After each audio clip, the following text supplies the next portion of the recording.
राम राम भाई सारा ने। आज इस टॉपिक पे बात करते हैं कि गुरु का क्या महत्व है। तो हमारी ज़िंदगी में सबसे पहले गुरु तो हमारे माता पिता होते हैं, जो हमें पैदा होते ही चलना सिखाते हैं, बोलना सिखाते हैं, खाना सिखाते हैं, उठना बैठना सिखाते हैं। तो गुरु वही होता है ना जो कुछ सिखाता है, तो उसी को गुरु कहते हैं ना। तो सबसे पहले ये चीज़ें तो हमें वही सिखाते हैं, तो पहले गुरु तो हमारे वही हुए। और दूसरे गुरु भाई, हम जब स्कूल में जाते हैं तो हमारे अध्यापक, हमारे टीचर जो हमें ज्ञान देते हैं, पढ़ाते हैं, तो हमारे वो होते हैं। और तीसरे गुरु जो होते हैं वो उनका हमारे जीवन में एक बहुत बड़ा महत्व है, और वो धारण करना भी बहुत ज़रूरी है ज़िंदगी में, क्योंकि गुरु के बिना कोई भी ज्ञान नहीं होगा। अब जैसे देखो ना, पैदा हुए जब अगर माँ नहीं होती तो हमें कैसे पता चलता भी कैसे खाना है, कैसे बैठना है, कैसे उठना है, कैसे बोलना है, कैसे चलना है, अगर हमारे माँ बाप नहीं सिखाते तो। और दूसरा, अगर हम स्कूल में जाके अपने अध्यापक से ये ज्ञान नहीं लेते, अध्यापक को गुरु नहीं बनाते, स्कूल नहीं जाते, तो हमें पढ़ाई के बारे में कैसे ज्ञान होता।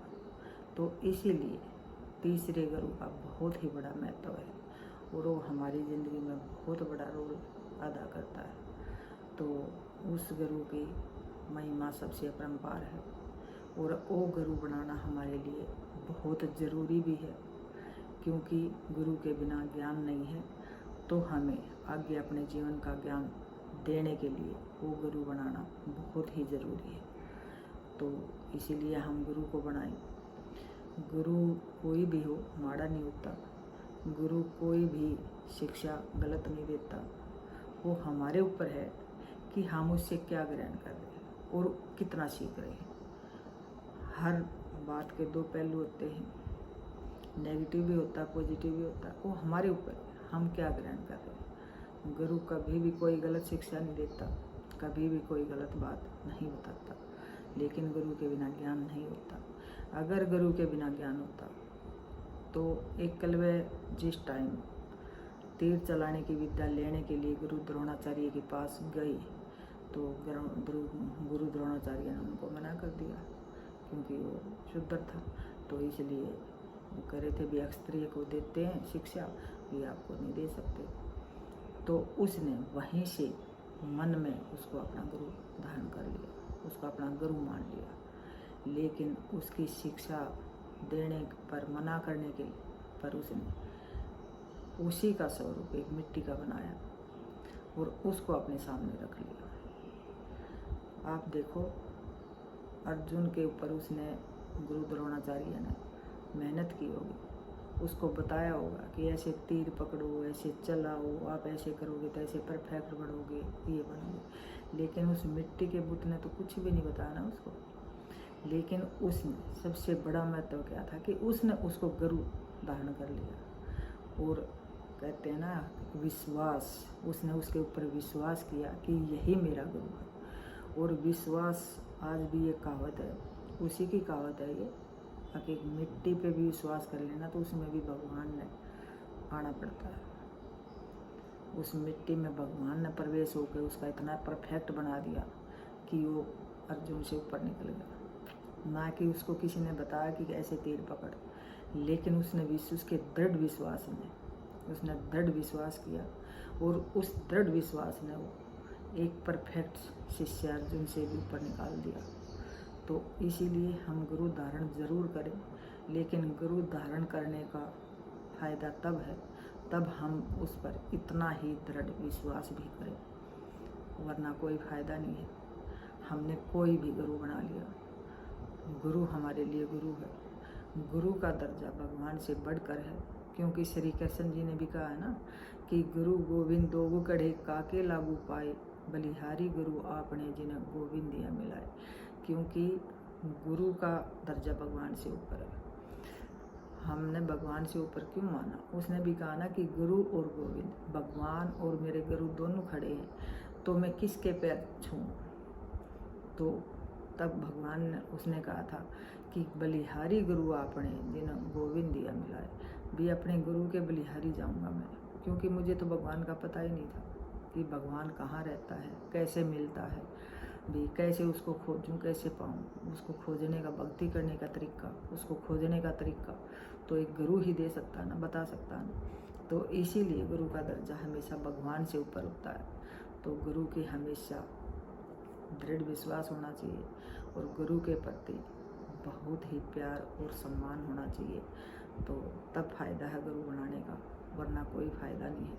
अगर हम गुरु पे विश्वास नहीं करेंगे, उसके वचनों पे नहीं चलेंगे, तो हम कुछ सीख नहीं सकते, हम ज्ञान हासिल नहीं कर सकते।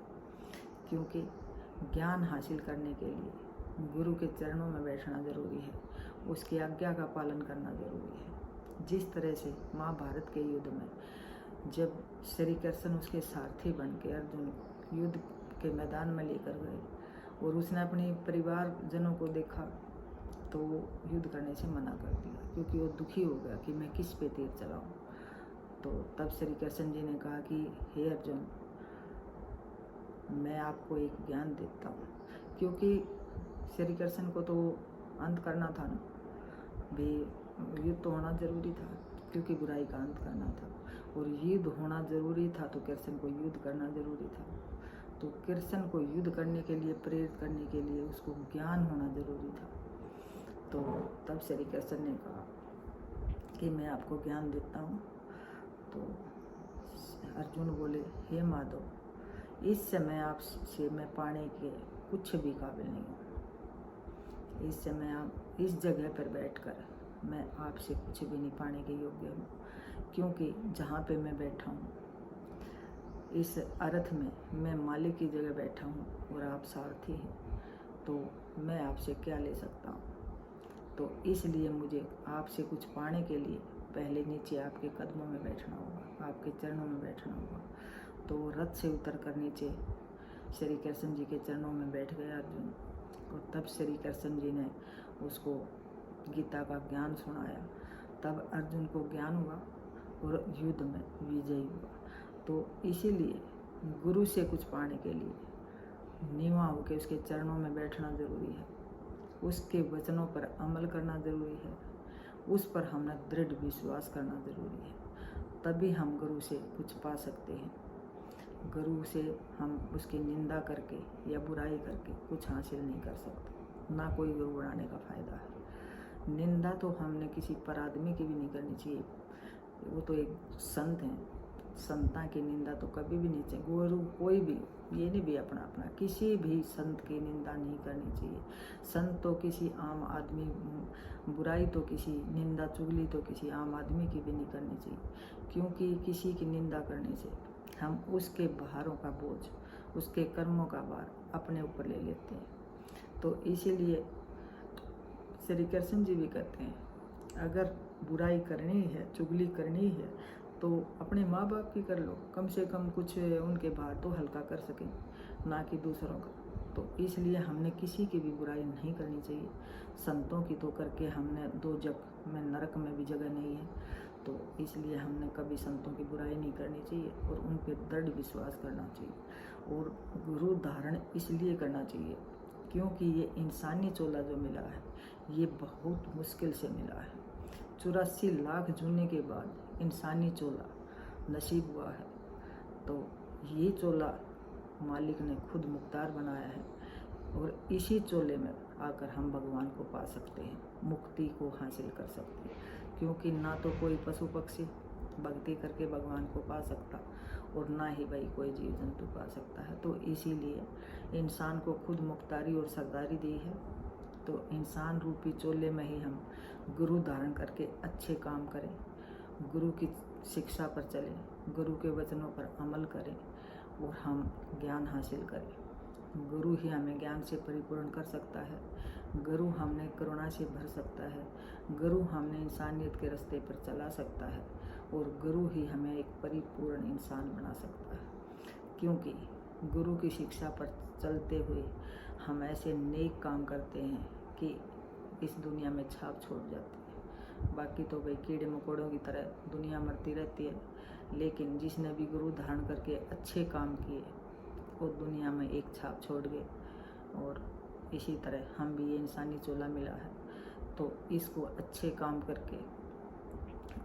काम करके अपने आप को एक इंसानियत के रास्ते पर चलाकर कोई ऐसा काम करके जाएं कि हमें हमारी पीढ़ियां और ये दुनिया याद रखे, तो तब फ़ायदा है हमारा इंसान दुनिया में आने का। तो भाई हम नेक कर्म करें, अच्छे कर्म करें, गुरु धारण करें और ज्ञान लेकर अपने जीवन को सफल बनाएं और भाई अच्छे कर्म करते हुए इस दुनिया से विदा लें। तो राम राम भाई, नमस्कार।